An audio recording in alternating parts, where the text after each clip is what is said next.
We're wanting you to understand, of all the things that you've heard us talking about here today, what would improve your life or anybody else's more than all other things put together? If I was happy. Yeah. So, yeah. And so, as you get ahead of yourself so what most people are doing is saying, oh yes, I would like to do that because that will make me happy, and I would like to do that because that would make me happy, and I would like to do that because that would make me happy, and that would make me happy because it's lots of fun people, and that would make me happy because it's got lots of money coming with it, and that would make me happy because I'd get to live in a beautiful part of the world. And we say conditional, conditional, conditional. What we want you to do is think about, and this is what we want you to hear, is what we've been after all day, is that as you can find right here, right now, current, something that feels happy when you think about it, no matter where you're getting it from, and you stay there until the conditions or the situations or the people or the ideas that match happy begin to occur to you. You see what we're getting at? It's flipping the whole thing. It's doing it. It's counterintuitive to what you've been practicing. Because what you've been practicing says, I'll find the condition that I believe will make me happy, and then I'll find a route to that condition that makes me happy. And we say, but you got to understand that you're the point of attraction to which all things are flowing. So if you can find something, anything to think about or observe or live that makes you happy, and you can maintain that for a little while, other things that make you happy will flow into your experience, and they will be in the form of the work that you want and the money you want. And why is that? Because all of those components are in your vortex. You didn't only just put happy in your vortex, you put lots of money in there too. You put lots of freedom. You put the ability to be and do and have anything that you want. You put the ability to make your own decisions. You put the ability to set your own time. You put the ability to set up your own calendar. You put the ability to really be free. You put the ability to make a difference in people's lives. You put the ability to have other people that resonate with you flow to you. In other words, you put that and more than we have time to talk about in your vortex, and it's already all in there. And what's the access key for you? How do you spend that vibrational currency? By trying to find some condition that you can make yourself believe that you can line up with, or by just finding the core of the reason that you want all of those things and practice it as much as you can until you own it, and then follow the inspiration to that desire, which is to be happy, that will, we promise you, fill in. Does that make sense to you? So I'm a little blown away. In some cases it... That was heavy. Yeah. And you think you're blown away now as the ideas flow and you feel the perfection of them. And then you see the ease with which That's what I'm seeking. But in the seeking of it, you're looking for something that is not, and you introduce resistance into the equation. How? Where did I do that? By saying, I'm looking for this thing that I haven't found yet.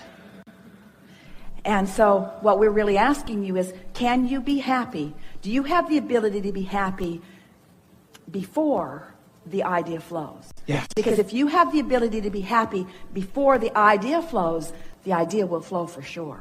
Do you have the ability to be happy before the money gets there? Because if you have the ability to be happy before the money gets there, the money will get there before. Following? So we know you want to say to us, but Abraham, it's easier to focus on the condition. And we say, how's that working out? It's not easier to focus on the condition. Conditions are loaded. They're loaded with the way everybody else feels about them. They're loaded with all your past beliefs about them. Conditions are loaded with expectations. Start in this pure place and create the environment that allows it to grow. And then experience the explosion of good ideas flowing to you. And say regularly, I had a desire and it was general, but boy, is it evolving into something that's more and more specific. And the more specific a general desire that has no resistance becomes, the more exhilarating it will be. So, a desire that has a lot of momentum and no resistance is ecstasy. A desire that has a lot of momentum and a lot of resistance is miserable. A desire that has not much momentum and no resistance is the beginning of every good thing you want. And a conditionally programmed world, so they say, what are you looking for in life? Happy? Oh yeah, what else? That's it. Happy, fun, Oh yeah, happy and fun, because fun makes me happy. And happy is fun. Yeah, fun and happy. Fun and happy. And fun and happy. Fun and happy. Fun and happy and clarity. Fun and happy and clarity. Because clarity makes me happy, and clarity is fun. Fun and happy and clarity. And power. Because fun is happy, and happy is fun, and clarity is power, and fun and happy and clarity and rich. And rich. And rich. And healthy. In other words, once you're there in a stable way, you can add anything and everything else to the list, and it will show itself to you in full measure. But you got to start from the basics, and you got to give up the conditional approach to life that you have been practicing, because the conditional approach is introducing resistance into your experience that is unnecessary. I'm going to have to download this. Our ploy is working. I have one more thing that is completely separate, but how can I tap into Abraham and this message that comes through you? Get happy. Get happy. Yeah. I want it. Well, you're clearly on the trail of it. Your desire is clear, and your allowing was strong enough to get you in the chair. And so in this moment, in this current moment, the resistance is non-existent. And so it's seeking this state of being, it's seeking this feeling. Really what it amounts to is not making such a big deal out of things, and not trying so hard to justify, and sort of taking everyone else out of the equation, and just developing a relationship between you and your source, and letting that be the primary thing that you're reaching for. And to understand that the source within you is happy, and that when you feel happy, that alignment is happening. And when you're yearning for something, that's different. Yearning is different than happy.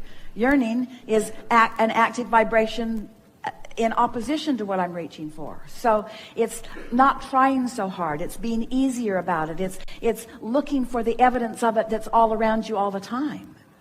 It's acknowledging when you are in alignment, and reveling in that alignment, and talking about that alignment when you are there, and keeping the momentum of that alignment going longer, and consciously acknowledging that it is happening, and staying there until you're fully appreciated, and until you just feel obnoxiously invincible. In other words, when you tune into this and practice it and allow it and own it, and can get there easily, and start there every morning, and get further and further into your day with it, then all of the easier it gets, the easier it gets. Because at first it's a little awkward, but you get better and better at it. And the better you get at it, the more evidence that flows. And the more evidence that flows, the easier it is to be good at it. Until then it becomes the condition coming in response to the vibration, rather than trying to get the vibration to come in response to the condition. That's really what we're wanting you to understand. It's getting the cart before the horse, or the horse before the cart. You want to, and so of all of the things in the world that you can think of, if someone were to walk up to you and say, what do you seek most in life? Your answer is Joy, happy. And if you wanted to add more momentum to that, what other words would you say? If this person were saying to you, and what does that joyful happiness mean to you? Flesh it out a little.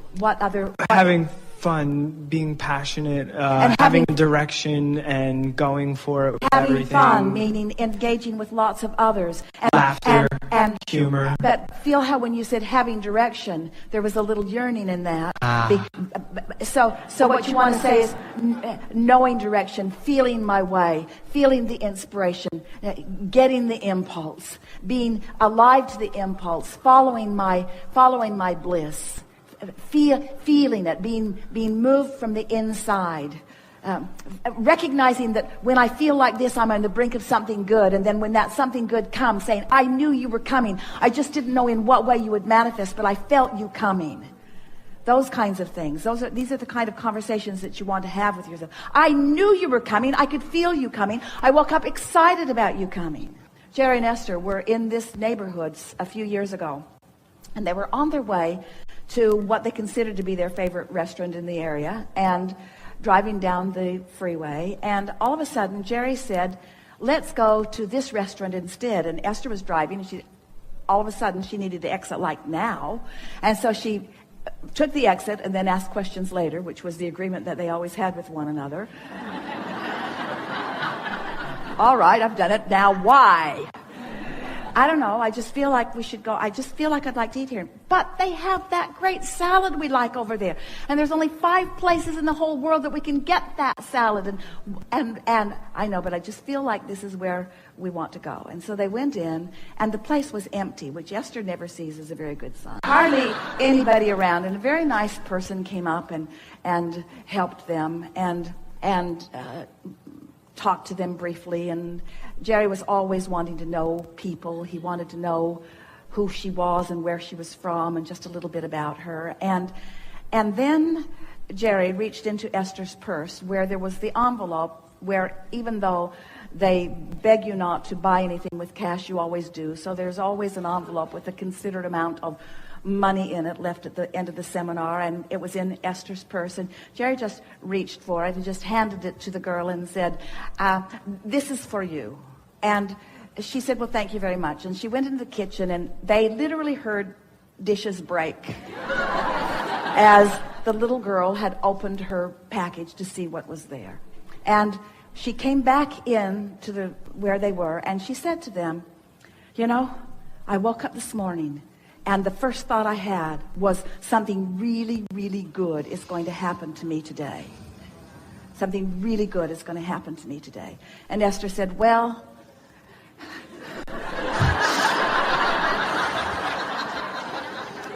apparently Jerry was part of that process, because I wanted to go over there, and he wanted to come over here.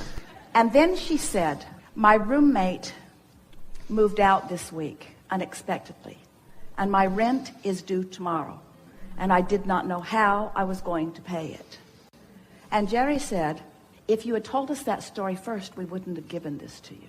Because the more she tried to justify the gift that she had received, the more her energy became contradicted from the purity that it was when she had awakened that morning and said, something really good is going to come to me today, you see.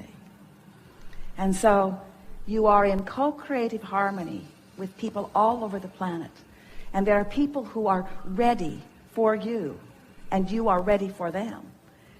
And when you are deliberately readying yourself, doing it on purpose, and then you are wise enough to follow the feeling of that, before you know it, you're just rendezvousing. Esther loves playing with her little kids, her little grandchildren, because they know something that most of the big people that Esther plays with have forgotten. They know that it's always supposed to be fun. Not just a little fun now and then not fun, and then a little more fun and then not fun. Always fun. Always fun no matter what. Always fun. Fun, and then more fun, and then more fun, and then more fun, and then some more fun, and then more fun, and then more fun, and then some more fun, and then more fun, and then more fun. And sometimes it's fun to even think about the fun that we're going to have while we're having the fun that we're having right now. There was no point to ever get into a fun lag. There's no reason to ever get into a fun lag, because they are young enough to still see that the universe will continue to deliver to them one thing after another, after another, after another, after another. But if you've been living some conditional life, then the universe is giving you this not fun, and this a little more fun, and this not fun, and this not fun, and this a little more fun. You're having a sort of jerky ride. It's supposed to be fun, clarity, fun, fulfillment, fun, satisfaction, fun, interesting, fun.